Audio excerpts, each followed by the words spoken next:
Welcome to Grandma Has ADHD, the podcast exploring the surprising, challenging, and often overlooked world of ADHD in seniors. I'm your host, Jami Shapiro, the founder of Silver Linings Transitions and an ADHD specialist. Professionally, as a senior move manager for more than 10 years, I've worked intimately with seniors challenged with decluttering and downsizing. Personally, I am the child of two ADHD parents, and I have ADHD. ADHD isn't something that goes away with age. Grandma Has ADHD is here to educate and entertain seniors and those who love them with stories of hope, resilience, and strategies, because it's never too late to understand yourself better and find your tribe. Let's get started with today's episode. Hi, and welcome to the latest episode of Grandma Has ADHD. I am super excited to be joined today by my producer, Justin, and a special guest, Alan P. Brown. So I'm going to bring them both in. So if you guys want to come on, and then Alan, I'm going to read your impressive bio because everyone's already met Justin, assuming that they listened to our first episode. So an ADHD coach and author, Alan P. Brown, creator of the award-winning ADD Crusher, which is trademarked, video program for ADHD teens and adults. Undiagnosed for decades, his untreated ADHD manifested in underachievement, substance abuse, and worse. Once diagnosed, he found it difficult to learn coping strategies from books, which I understand. So he researched his own evidence-based brain hack strategies to fuel a successful advertising career and 2 startups. A featured conference presenter internationally and a TEDx speaker, he's the #1 best-selling author of Zen and the Art of Productivity.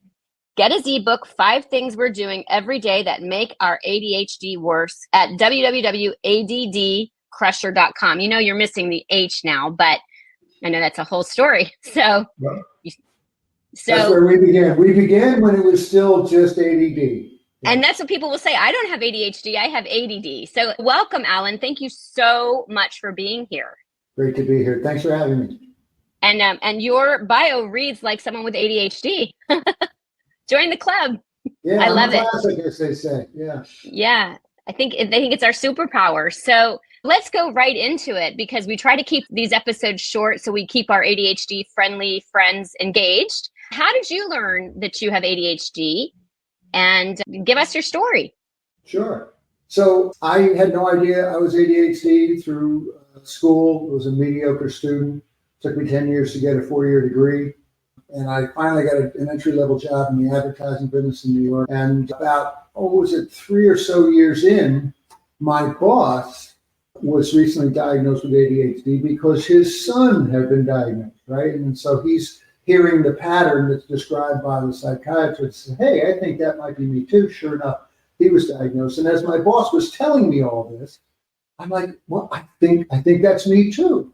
And I go to my doctor at the time, Upper East Side of Manhattan, very nice neighborhood, presumably a respectable doctor. And I said, Doc, I think I have ADHD. And he said, Alan, and this is a direct quote, Alan, ADD is a myth created by the media.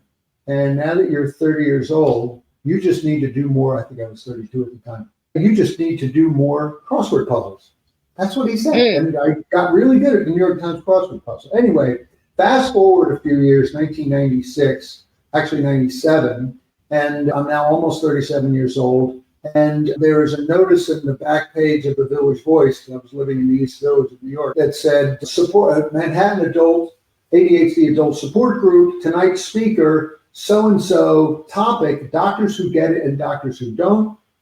Wow. And I went and I learned that, of course, some doctors don't get it. And so by then I was at a new ad agency, had a new doctor, and I asked my doctor, I said, do you get it? And she said, boy, do I. My 21-year-old son is a classic case. And yes, I think you're ADHD. And that's where it all began. Nice. Well, I have to add to that. Something that we learned from Dr. Nadeau is that only 1 in 5 memory care clinics are even routinely asking the question. I mean, so that's why I wanted to bring it to seniors, because we're realizing we always knew the little boys who had it, right?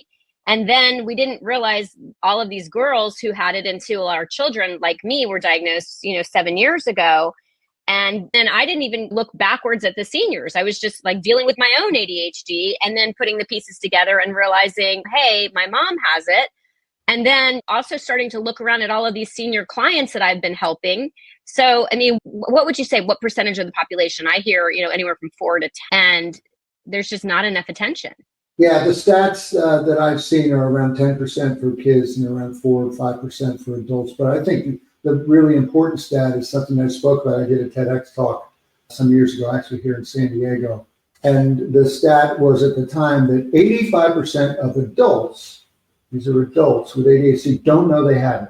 And Correct. The latest I saw was that that's down to 80%, but still, or rather, it's down to 80%, but still, 80% of the adults with ADHD are walking around there not knowing that they have this disability, this challenge that can be really affecting their life. And of course, in the TED Talk, I went way deeper into the manifestations of undiagnosed ADHD and ADHD, but that's a story for another day. Yeah, no. And I wanted to ask, when you were finally diagnosed, how did you feel? Yeah, I was one from the group that says, oh my God, thank you. This explains a lot. I didn't have any of it. And it's understandable. A lot of folks sort of will be in some denial and feeling that there's still this stigma and this can't be me and that there's something wrong with me. I was absolutely delighted. It helped explain my drug abuse and alcohol abuse, my poor academic performance, et cetera. So I was really delighted. And I literally ran from the psychiatrist's office, this is on the Upper West Side, over to Broadway to where they had a thing called a bookstore. I don't know if you remember these. Yeah, I remember. It's like a building that has books in it. It's amazing.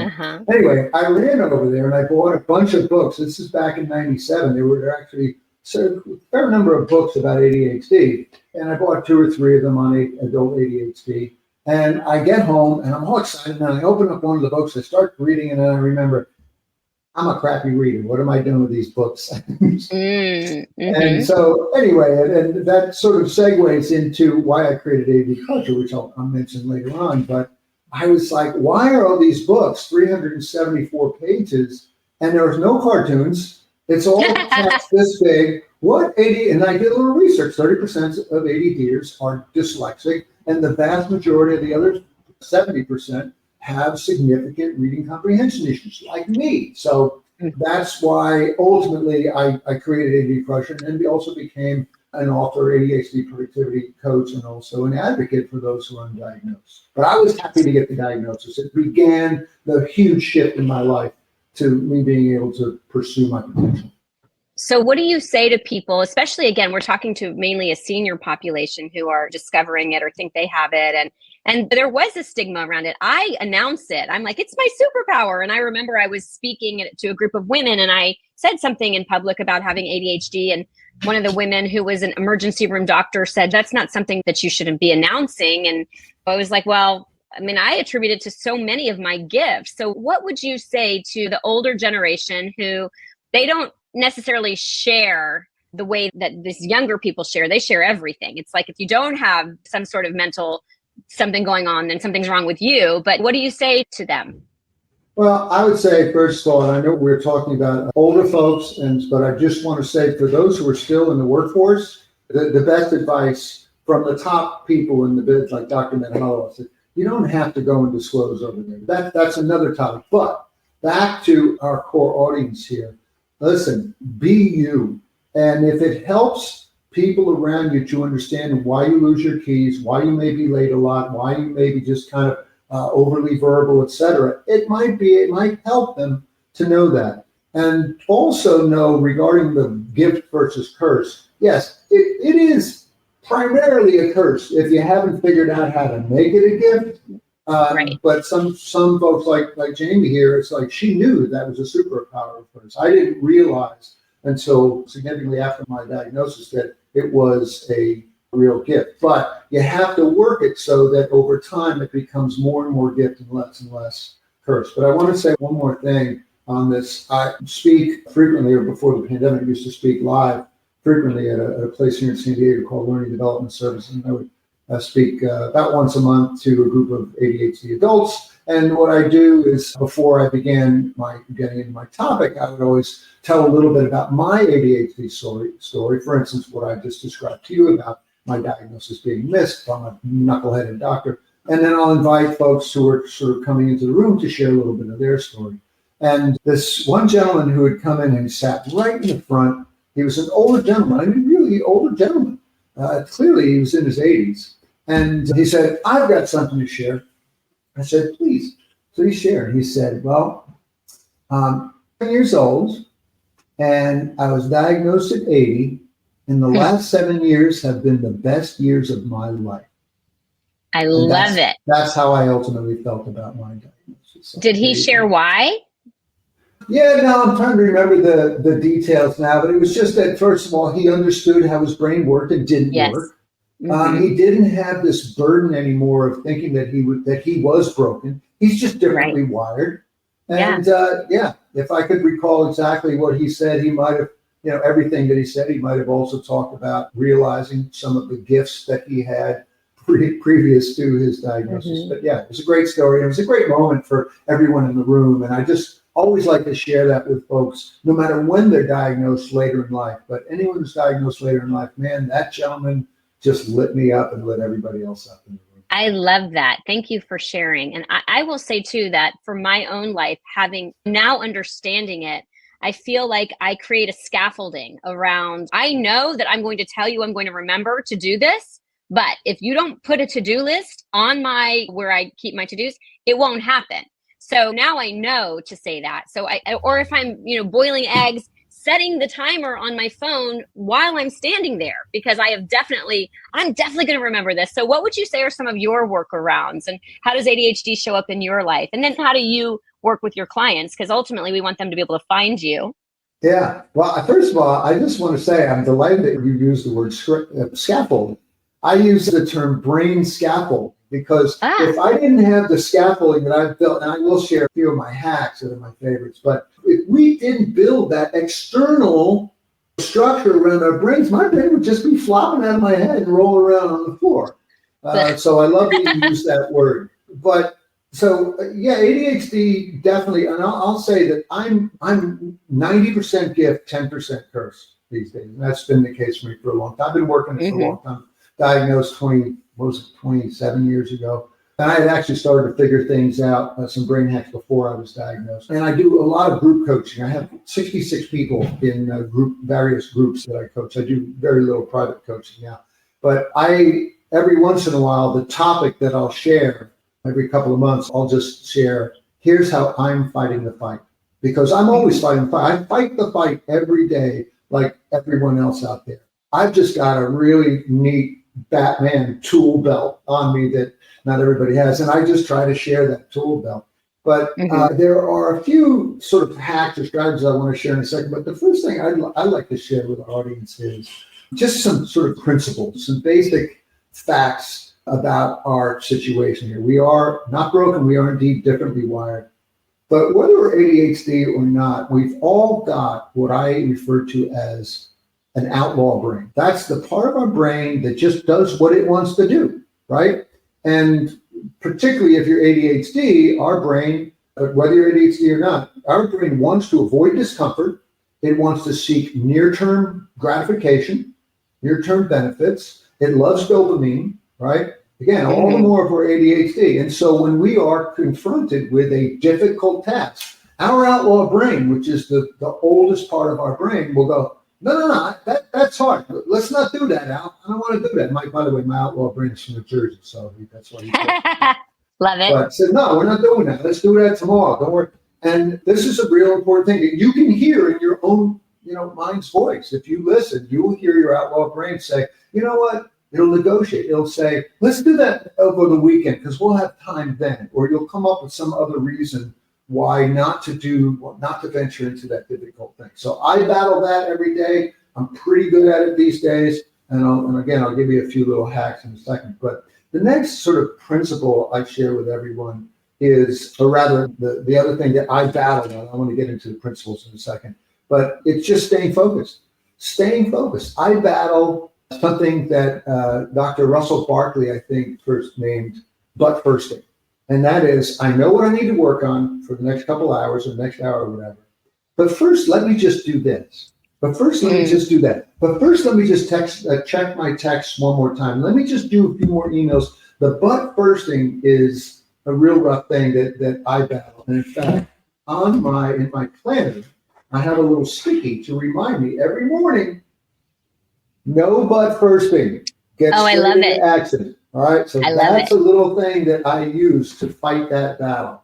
And then the other thing that I sort of battle on a regular basis is just keeping overwhelm at bay, and it's mostly a psychological thing. We can have 80,000 things to do, or 8,000, or 800, or 80, or 8, and we can have the same level of overwhelm because it's really driven up here. And so whenever I feel overwhelmed, I try to catch myself and just say, all right, everything's cool. Get a little zen, baby. There's no problem here and now. But I do. Well, I want to share too that we do at Silver Linings Transitions, as move managers and home organizers, I do a lot of talking about organizing prior to the ADHD. And I tell clients to eliminate the word later. Like you make a mess and an ADHD person wants to just leave it, or maybe other people too. They just want to leave it. And then what you're doing is you're just deferring a problem. So take care of it now. So that's the other one that I would say that I would recommend to you. And you're covering your eyes. I don't know. No, I know. It's just scratching. I'm loving this again because you and I don't know, we might have a mother from another brother or something, but or no, a brother from another, whatever it is. But anyway, you can be siblings with Justin and I because we share the ADHD trait on our father's side. But you just mentioned something that I talk about a lot, which is when we don't put the thing away now, or just do the dish now, or put the sock in the hamper now, we move from something being a task that takes 5 seconds to something becoming a project, which now takes an hour and which we'll avoid. The pile of laundry versus the sock, the one dish versus the sink full of dishes. So I just wanted to echo that wonderful thing that you just shared. And I hope everyone heard that and keeps that in mind. I appreciate it. And then the only other one that I want to share that I tell people to do when they come to me overwhelmed with how are they going to go through the decluttering, downsizing, right-sizing project, I tell them to do the 10-minute tango, which is you give yourself 1 week. You're nodding again. Give yourself 1 week, 10 minutes a day. You can do anything for 10 minutes. I was listening to another ADHD podcaster. She said 7. I'm sticking with my 10 because 10-minute tango sounds better than 7-minute tango. Yeah. But yeah, I love talking to you. It's that's, I have to say, speaking of support, for me, realizing that I have ADHD and then speaking to other people with ADHD, I'm just like, wow, that person, as I think of you, they are amazing. Like, and we're just kindred spirits. Like we just get each other. We can get right into like real conversation. I hate small talk. I never knew that was an ADHD thing. That is like the bane of my existence. I don't want to do it. It drains me and I'm an extrovert. I'm sorry? It's exhausting. Yeah. Yes, but like let's go real, like really get to it, and then I'm like totally excited and energized and love to find my people. So off track as you would expect in an ADHD interview with an ADHD guest. But so what would you say? How would you say that ADHD shows up in your life now? Like give me an example of something that I know you said the but first, and that's the first thing that you look at. So see, my executive functioning is working and really paying attention to the conversation. Yeah. So yeah, just to sort of recap some of the things, and I mislabeled those things. The first of those was principles, because I do want to share like 3 principles and 3 little hacks. Thank you. Yeah, the procrastination, the watching my outlaw brain, that shows up for me all the time. That challenge of staying focused, and then just keeping my mindset as one of everything's okay now. Yes, there's a lot to do. Yes, you just got this ugly, you have to respond to it, whatever. But everything's cool, because when we are not when we're not being cool, everything gets harder and we burn a lot of energy. But I do want to share 3 just general principles that of many. I have a lot of just general principles, but I wanted to give you guys like the top 10. And the first one is, and it's not sexy, but it's the most important. That is something I just call the fundamentals: diet, sleep, and exercise. Right? If we are not taking care, if we're eating a bunch of crappy food, right? Processed food, carbs, sugar, if we're fueling our brain with that stuff instead of protein, complex carbs, if we are not getting out and moving whatever age we're at, whatever amount of movement you can get into your day every day or 3 times a week, if we're not doing that, and if we're not getting 70 hours of sleep, I know as we get older, we tend to need less sleep, but we know if we're getting enough sleep or not. Those 3 things, if they're not getting all, say, 7 out of 10 scores, and you might want to just ask yourself real quick, where am I on each one of those things? And then identify the one that's lowest and say, I'm going to work on getting. If those things are not at 7 or better, everything else becomes more difficult. Our ADHD gets worse. So that's principle number 1. The next principle that I think is so important for us is screw motivation. Screw motivation. We expect that we need to, other people just go, they just get motivated to go out and exercise. Or they just get motivated to do this difficult thing or whatever, or not procrastinate or whatever. Screw motivation. That is hard. What we want to do is try to find ways to make things easier. Make it easier. There's a wonderful little matrix or graph or whatever you want to call it by B.J. Fogg at Stanford University. This is called the Fogg behavioral model. I don't want to bore. I'm sorry, repeat it again. I had a hard time. The Fogg behavioral model, F-O-G-G, B.J. Fogg at Stanford University. Anyway, okay. Just in a nutshell, there are 2 ways to make an action happen. One is to increase your motivation, and another is to make it easier. If your motivation is low and it's really hard, you're not going to get above what is known as the action. Right. But if you're not that motivated, but you can make it really easy, you can get up above that curve over here. So I don't focus on motivation. Let Tony Robbins have that with all due respect. I want people to look for things, and I don't ignore motivation. I do teach a little bit about that. But I want folks to be able to succeed by making things easier. So, for example, forget about finishing something. Just go start it with no expectation of any success. Just go start it. But I think most importantly, stop thinking that you are supposed to be able to, like other people, motivate myself into doing this difficult thing. Look for ways to make it easier. And that, again, is a conversation for another day. And the last principle is what I call imperfect consistency, right? Let's say that you're someone who finally, I want to get my life organized, and maybe you've already started using a planner. And I want to start using a planner, but when I look at my shelf, I see the 8 planners that I've tried to use before, and they're all collecting dust, so why should I bother? It'll never work for me. No, what you want to do is go pick one of those planners back out or order a new one. Mine is the Mona planner. I'm not an affiliate or anything, but my friend and colleague Mona Draglow makes this, and it's the most ADD-friendly planner I've ever found. So you can find it at monaplanner.com, all one word. But anyway, let's say that you start and you get your brand new planner with you and you do it for 4 days in a row. You're like, it's awesome, doing it 4 days in a row. And then you skip for 2 days. And then you get back out for 2 days. And then you get off for 2 months.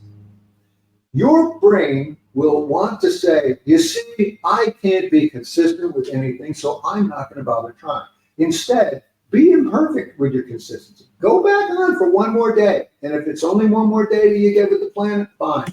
But just keep getting back on the pony. So just, again, make sure you're doing your fundamentals. Diet, exercise, and sleep. 2, screw motivation. Look for what's easy. Look for ways to make it easier. And then 3, be okay being imperfect with your consistency. All right. And I hope we have time because I do want to share a few of my favorite ADHD hacks as well. I will. And I just want to also just share with you, of course, we're in sync again, but I tell people perfect is the enemy of done. And I have to tell that to myself all the time. Sometimes I won't get a newsletter out or I won't. I'm like, no. I'm going to do what I tell my clients. Perfect is the enemy of done. Just get it done. So, yeah. And so sync. And yes, we definitely have time for some more. And we'll definitely include some of the things that you're sharing in our show notes as well. But yes, we definitely have time. So please take it away. By the way, I want to put an and on what you just shared. The perfect is the enemy of done. Perfect is also the enemy of starting, right? We think we need to have it all figured out before we start. So until I get it all figured out, I'm not going to start. So I just wanted to tag that on. And we talk the same language. Really. Right. I also say sometimes that we're building the airplane, we're building the wings as we're flying. Very common for people with ADHD. Yeah. There's another one, a favorite of mine is someone who spends most of what I do for a living is writing. And you'll forgive that. Maybe you have to bleep this, but go for the shitty first draft. Just go for the first draft. Poop it out of your brain and get it out into a piece of paper. All right. There's no way we're editing curse words. If I didn't have curse words, first of all, it's a sign of intelligence. Did you know that? I heard that, but I heard it was from a guy from Jersey, so I didn't really trust him. And speaking of Jersey, I gotta go. I have to let Justin come in. Go, Justin. No, it's fine. No, yeah, we're not going to edit anything. It's just raw. It's uncut. It's how it is. Oh, good. Yeah. So just be yourself. You're good. You've been yourself. You know what I mean. But squirrel moment for you, Alan. I love that your inner voice has a Jersey accent. I don't know if you're familiar with Michael Singer, but he has written the book like the Untethered Soul. Oh, yeah. Okay, so he's right behind me. It's over here. Of course it is. Anyway, so what he says is, if you thought of that voice as a roommate or a friend, would that person even be your friend? So I love that you also gave him a Jersey accent. So that is perfect. Yes. And yeah. I'm not a fan of Jersey, so I might just have turned off anybody in Jersey. No, I'm kidding. They get a bad rap. It's a beautiful state. Just stick with North Jersey. The food's better. Go to South Jersey. That's really Philadelphia. But anyway, I want to share. Thanks for bringing us back, Alan. I want to share some of my favorite, just 3 really quick, simple things. So the first thing is a morning ritual. Okay, now don't freak out. Morning ritual. Let's call it a pause and plan. Right? And I'm going to start with a pause and plan. Pause and plan. Right? Morning pause and plan, or morning ritual. I call mine a morning ritual. All right. So the first thing I just want to share here is a quote from Jim Rohn. He's a big personal development, productivity guy. And his quote goes something like, if you don't make your own life plan, chances are you'll fall into someone else's plan. And guess what they have planned for you? Not much. Now, take the word life and insert the word day. If you don't make your own plan for your day, chances are you're going to fall into other people's plans, other people's agendas, other people's emails. And guess what they have planned for you? Not much, because they certainly don't have in their plan for you to be working on your biggies, your most important thing. So the most important thing we can do with this amazing kooky brain is not dive into our emails first thing in the morning and just get hijacked into whatever, but to just pause. Maybe we do it with our coffee and just go, okay, what's going on today? What do I want to try to get done today? What appointments do I have? Where are there some open blocks for me to maybe do the me work, right? My taxes, or work on that project, or finish sorting my photos, or whatever that is. And then which of those things that I want to work on should I be working on? It's 3 questions. Take 60 seconds to have a pause and plan, a morning ritual that helps make the difference between I'm just flopping around all day and doing this and doing that, and I get to the end of the day and I say, what? I didn't get that thing done that I wanted to get done because other things happen. Other things happen, yes, but most of the other things that happen because we weren't intentional. We didn't say, no, this is what I'm trying to do today. So that's thing 1. We can come back to it if you want to follow up. But the next thing is, and I alluded to this before, is starting versus finishing. When we think about having to finish a big thing, whether it's, oh my God, I got to do my taxes, I got to finish my taxes, or I got to finish the garage project, or whatever that big thing is, we throw our neurochemistry into holy crap, this sucks mode, where your cortisol goes up, the oxygen to your brain is reduced, a whole bunch of other negative things happen in your body because of stress, because you're just thinking of having to finish something. Because the more uncomfortable something we perceive something to be, the more we will actually light up all the little buttons that say, outlaw brain, let's procrastinate on this. No, we can't do it today. Let's do it next week. Let's do it Saturday, etc. So, and this goes right along with the principle of forget about motivating yourself to go do that big project. Let's just make it easy. So what I do, and again, because I write most of the time, I write every morning. When there's something that's really tricky that I'm really not motivated to do, I just start. And here's how easy I make it to start. I start tiny anywhere. Start tiny anywhere. If there's one thing you take away from this conversation with regards to procrastinating, just start tiny anywhere. So I start by opening my laptop. Of course, I got my protein and my decaf coffee and my water. Right. But I open my laptop, I go to the document where I'm supposed to be writing, and I go to that section of the document where I had left off or where I'm supposed to begin. And that's it. If that's the only thing I do, I win, because I just did the opposite of procrastinating. I just started. Now, what happens when I'm in the document? Oh, all right. I'll put my fingers on the keyboard and I'll type a little bit. And then once you're in it, you go, you know what? I kind of like writing. It's hard as hell, but I kind of like it. And that can go for the garage project or your tactical work. So just start with no expectation of finishing. You'll take a lot of stress out of your brain, and you'll be allowing oxygen to your brain instead of cortisol cutting it off, so that you can actually do that work, mental work. All right. Last thing, and this may be my favorite sort of general thing about the way we regard ourselves, the way we need to talk to ourselves, is something I call embrace your pace.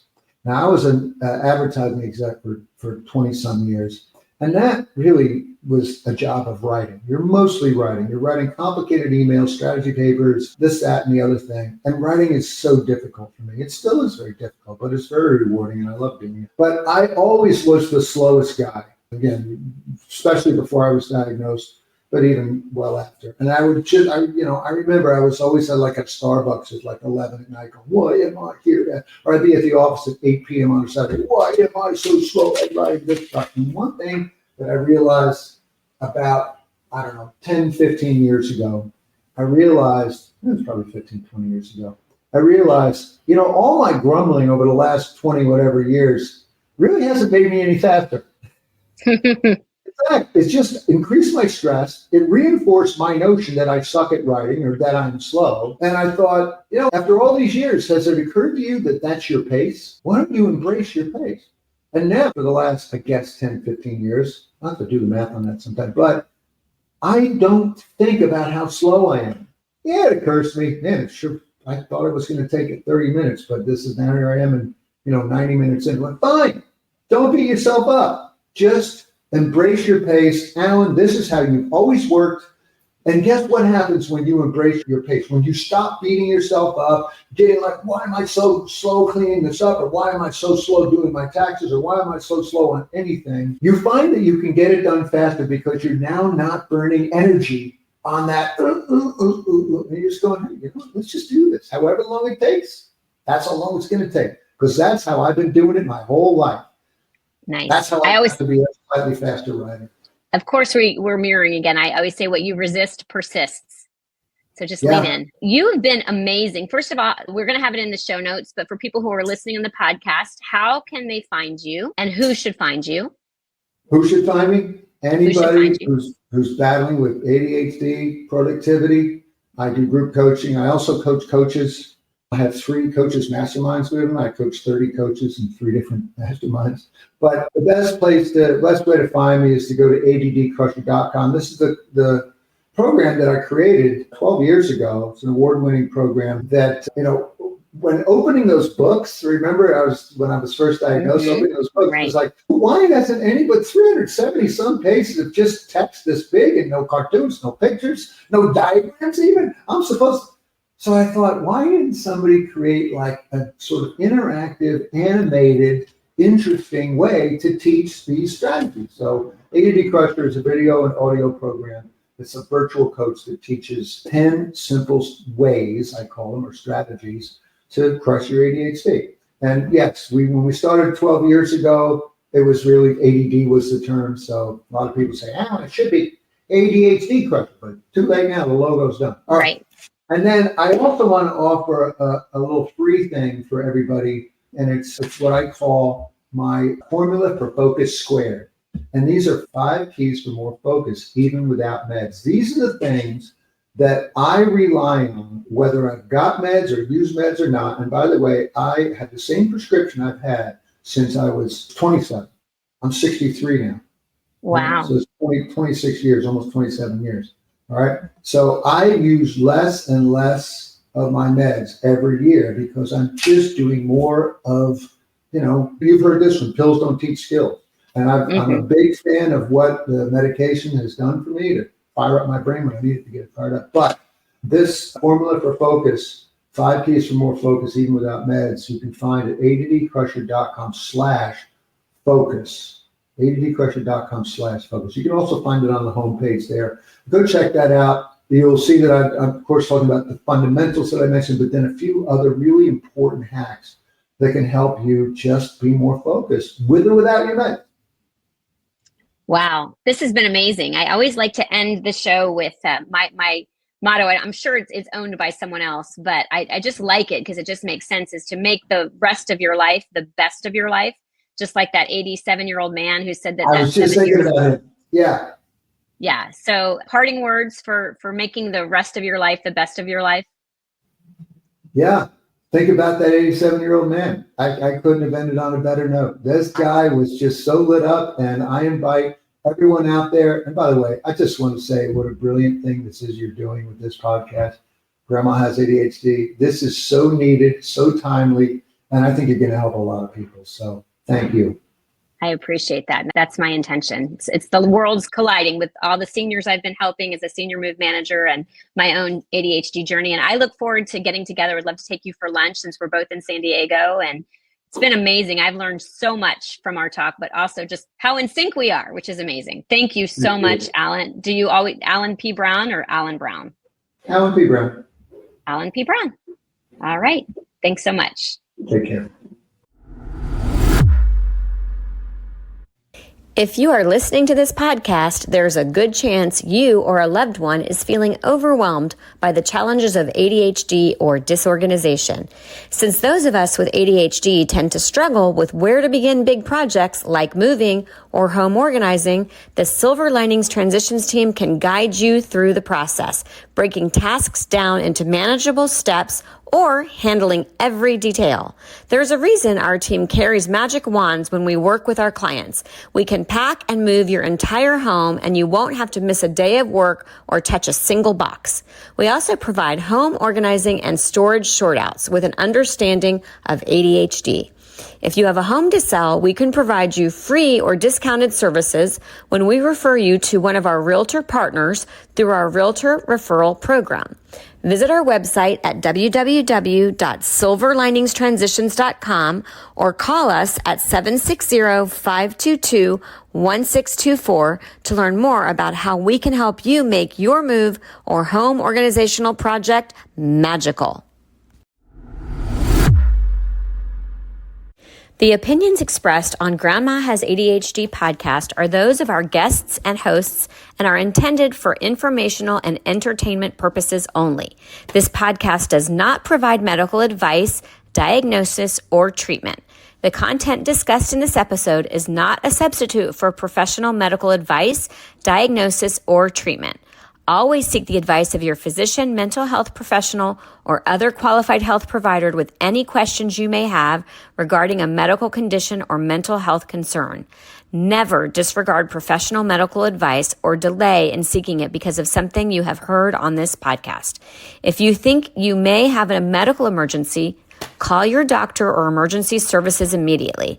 The host, guests, and producers of Grandma Has ADHD do not assume any liability for the content of this podcast. Listen at your own discretion.